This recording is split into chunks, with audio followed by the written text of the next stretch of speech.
Minha irmã disse ao comitê de ética: ele está se passando por advogado.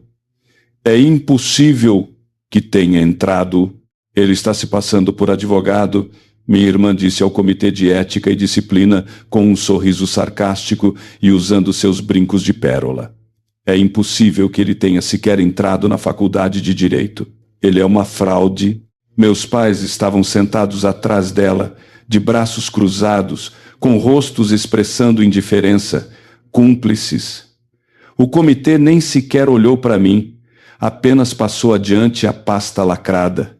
Então o juiz-presidente, Dr. Lawson, a abriu, correu os olhos pela primeira página e perdeu o fôlego. Sua testa se franziu, ele olhou para mim. Dr. Hamilton, disse lentamente, o senhor sustentou oralmente perante mim no ano passado, no caso Fitzgerald.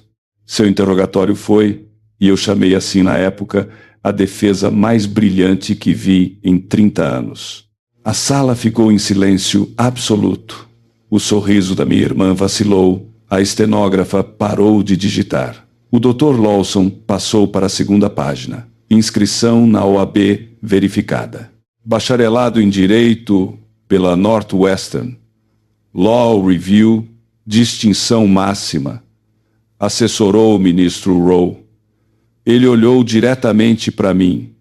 Por que sua família está alegando o contrário? Eu não disse nada. Apenas encarei minha irmã, aquela que costumava roubar meus cadernos e agora queria roubar meu nome. Aquilo não era um mal-entendido, era uma tentativa de destruição profissional e eu sabia exatamente quando tinha começado. O dia em que recusei financiar a startup falida do marido dela, o dia em que lhe disse não, aquilo não era sobre o direito, era sobre vingança, mas ela não estava preparada para a forma como eu luto, nem no tribunal, nem nos autos e definitivamente não sozinho. O Dr. Lawson virou a página e limpou a garganta. Doutor, Hamilton, o senhor tem ciência de que sua família enviou não apenas uma, mas 4 denúncias assinadas? Todas alegando que o senhor falsificou suas credenciais acadêmicas e sua inscrição na ordem. Eu assenti uma vez. E o senhor não respondeu por escrito. Não, Excelência. Por quê? Olhei para os membros da banca, porque eles passaram a vida inteira duvidando do meu silêncio. Achei melhor deixar que as provas falassem mais alto do que eu jamais conseguiu. Atrás de mim, ouvi minha mãe se mexer na cadeira. Nenhuma palavra vinda dela, nenhum som de defesa, apenas distanciamento. Meu pai olhava fixamente para frente, como se não estivesse envolvido em nada, mas a assinatura dele estava na denúncia. Eu a tinha visto. Eles não estavam apenas apoiando minha irmã, eles estavam liderando o ataque. 6 semanas antes, eu havia recusado transferir $200 mil para o marido dela para um aplicativo de criptologística que já tinha sido rejeitado por 4 aceleradoras. Eu não o insultei, não zombei da apresentação dele, apenas disse não. Uma semana depois, um boato começou a circular no meu escritório de que minhas credenciais eram falsas. Em seguida, um e-mail anônimo chegou à caixa de entrada do RH. E agora aqui estávamos. Minha licença, meu nome, meu futuro. Tudo arrastado na lama por pessoas que um dia me chamaram de filho. Mas o juiz não era o único que tinha arquivos em mãos. E meu próximo passo faria mais do que provar minha inocência. Iria desmantelar a deles. A audiência foi suspensa para análise. Saí para o corredor, o mármore frio ecoando sob os meus sapatos enquanto minha família permanecia atrás das portas fechadas, ainda fingindo que eram as vítimas. Não fiquei sozinho por muito tempo. Um homem de terno cinza se aproximou, na casa dos 50 anos, elegante e confiante. Dr. Hamilton, disse eles, sou David Carver, investigador de ética. Fui designado para verificar seu histórico. Também analisei a denúncia anônima que recebemos. Ergui uma sobrancelha e ele me entregou uma pasta completamente fabricada. Você passou em todas as checagens da ordem, verificação de antecedentes e revisões de emprego, mas isto aqui, ele bateu com o dedo na segunda aba, é onde as coisas ficam interessantes. Lá dentro havia documentos ligados ao marido da minha irmã. E-mails rastreados até uma conta fantasma do Gmail. Registros de IP que batiam com a rede do apartamento dele, rascunhos da denúncia com histórico de alterações salvas. O nome dele aparecia nos metadados e mais. Anexados estavam extratos bancários, transferências eletrônicas feitas da conta da minha mãe diretamente para a LLC dele após a denúncia ter sido enviada. Suborno? Coerção? Perguntei. David deu de ombros. Isso é para os seus advogados definirem. Mas a situação não parece nada boa. Olhei a pasta, mantendo o pulso firme. Minha família tinha entrado em guerra pelas minhas costas. Agora eu tinha as provas. E pela primeira vez a lei não estava mais entre nós. Ela era minha para apontar. Porque quando sua família tenta te enterrar, é bom você entregar a pá para eles. Na manhã seguinte, enviei meu próprio dossiê ao conselho disciplinar. Era simples, limpo, profissional, exatamente como eu.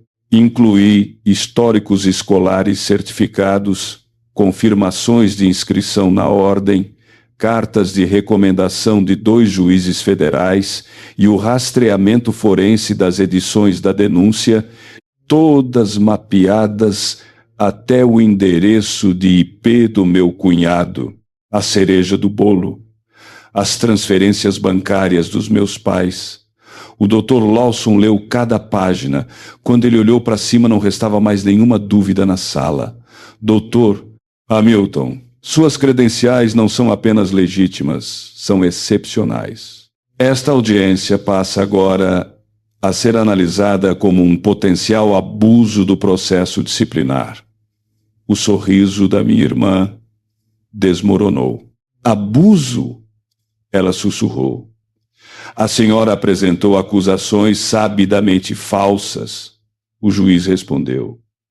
E com base nas provas do doutor Hamilton, estamos encaminhando o caso ao Ministério Público e à ordem para apuração. Eu não disse uma única palavra. Não precisei, porque eles não estavam prontos para a versão de mim que se preparava em silêncio. Eles ainda se apegavam ao menino que costumavam envergonhar nas mesas de jantar, o criança com opiniões demais. O adolescente que eles diziam falar de forma articulada demais para o próprio bem. Agora, aquela voz tinha peso e tinha acabado de ser transformada em uma arma legal. Fora da sala de audiência, minha irmã correu atrás de mim. Você vai destruir esta família. Ela sibilou. Parei, virei-me e disse, não, você acabou de tentar me destruir. Eu só estou preenchendo a papelada. 2 dias depois, meus pais ligaram. Note para pedir desculpas. Claro que não. Apenas para conversar. Meu pai deixou uma mensagem de voz. Nós não entendíamos as consequências. Você está levando isso longe demais. Famílias brigam. Elas perdoam. Perdoar. Eles tinham tentado desmantelar minha carreira. 1 década de estudos, estágios, noites em que adormeci em cima de peças processuais, e agora que o sistema legal estava se voltando contra eles, queriam o calor do aconchego familiar de novo. Eu não respondi. Em vez disso, entrei na sala de reuniões de vidro do meu próprio escritório e entrei em uma videochamada com o Conselho de Magistratura e Ética. Não como réu, mas como testemunha. Acontece que falsificar denúncias oficiais para a ordem não é apenas antiético, é crime. Entreguei cada arquivo, e-mails, registros de chamadas, comprovantes de transferência. O marido da minha irmã tinha criado todo um rastro documental de malícia. Cabeçalhos de e-mail forjados, depoimentos escritos por ele em nome de terceiros, até mesmo um papel timbrado falso. O conselho me fez uma pergunta. O senhor deseja representar criminalmente? Olhei pela janela para a linha do horizonte da cidade. Eles me entregaram vergonha. Eu construí arranha-céus com ela. Sim, eu disse. A tela ficou em silêncio. Então, o investigador-chefe assentiu. Entendido. Vamos prosseguir. Inclinei-me para trás na cadeira, expirei uma vez e deixei a ficha cair. Eu não estava mais lutando por validação. Estava lutando pela verdade dos fatos. E pela primeira vez seria o histórico deles que seria queimado até as cinzas. Até o final da semana, as ligações pararam. As mensagens de texto sumiram. Até o marido da minha irmã ficou em silêncio. Suas atualizações antes arrogantes no LinkedIn sobre disrupção e inovação desapareceram misteriosamente, porque agora ele estava sob investigação oficial. Uma representação ética formal havia sido enviada à Comissão de Corregedoria do Estado. Eu não era mais o único envolvido. O ex-sócio dele se manifestou após ler as petições. Aparentemente eu não tinha sido o primeiro alvo de suas manobras de destruição, mas eu seria o último. Enquanto isso, meus pais fizeram o que sempre faziam. Tentaram reescrever a história. Recebi um e-mail da minha mãe, longo, floreado, exaustivo. Ela disse que havia sido pressionada a assinar a denúncia, que não entendia o que estava fazendo, que achava que aquilo não daria em nada. Não respondi. Eles não estavam arrependidos pelo que fizeram. Estavam arrependidos porque não deu certo. E quanto à minha irmã, ela começou o controle de danos afastando-se discretamente do seu trabalho de consultoria, alegando licença de saúde mental. Eu tinha visto o e-mail encaminhado internamente. Nenhuma menção a mim, nenhuma assunção das mentiras, apenas silêncio. Mas essa é a questão sobre o silêncio. Costumava ser onde eu me escondia. Agora é onde eu caço. E eles finalmente estavam percebendo que o irmão que tentaram apagar não estava apenas de pé. Ele estava documentando tudo. E o capítulo final desta história não seria entregue com raiva. Seria protocolado no tribunal. A data da audiência foi marcada para meados de março. Não para mim, para eles. Minha irmã, o marido dela e a LLC deles foram arrolados em uma ação cível movida pela minha equipe jurídica. As acusações: difamação, denunciação caluniosa, interferência em licenciamento profissional, falsidade ideológica por meio de plataformas digitais. E porque documentamos tudo, desde registros de IP a metadados e transações financeiras, a versão deles da história desmoronou antes mesmo de ser contada. Quando a intimação foi entregue, não ouvi uma palavra de nenhum deles.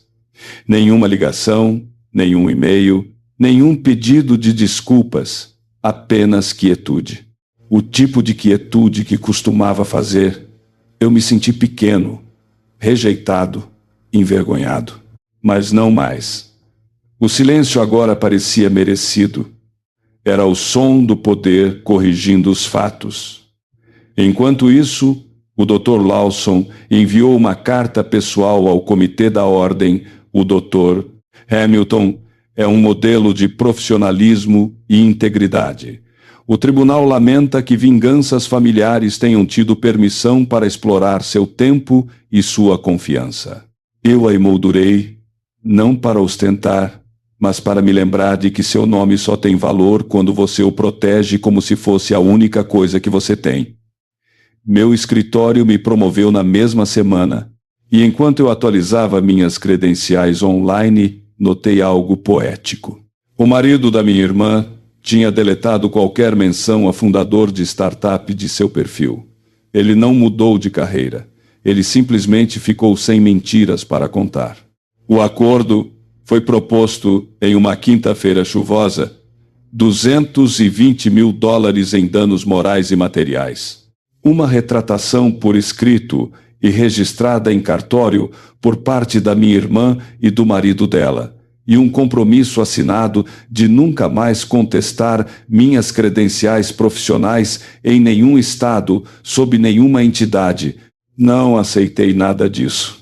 Em vez disso, solicitei uma sentença judicial pública. Eu queria que isso fosse permanente, registrado nos autos, consultável por qualquer um. Eu não estava mais fazendo isso por vingança. Estava fazendo isso por cada ovelha negra que é desacreditada pelas mesmíssimas pessoas que deveriam protegê-la, por cada criança que estudou à luz de um abajur, enquanto ouvia que nunca seria nada na vida, por cada profissional cujo nome é transformado em arma pela política familiar. A decisão saiu 2 semanas depois, totalmente a meu favor. O juiz chamou a falsa denúncia de um ato intencional de sabotagem profissional realizado com má fé e fraude. Saí daquele tribunal não apenas intacto, mas renascido. Minha reputação não foi meramente restaurada, ela foi blindada. Alguns meses depois, recebi uma carta escrita à mão pelo Dr. Lawson. Eles tentaram questionar sua legitimidade, mas apenas provaram sua integridade. O senhor é exatamente o tipo de defensor de que esta profissão precisa. Eu emoldurei essa também. E agora continuo advogando, continuo falando baixo, mas quando as pessoas perguntam o que me move, eu digo a elas que às vezes o silêncio não é fraqueza. É uma câmara engatilhada.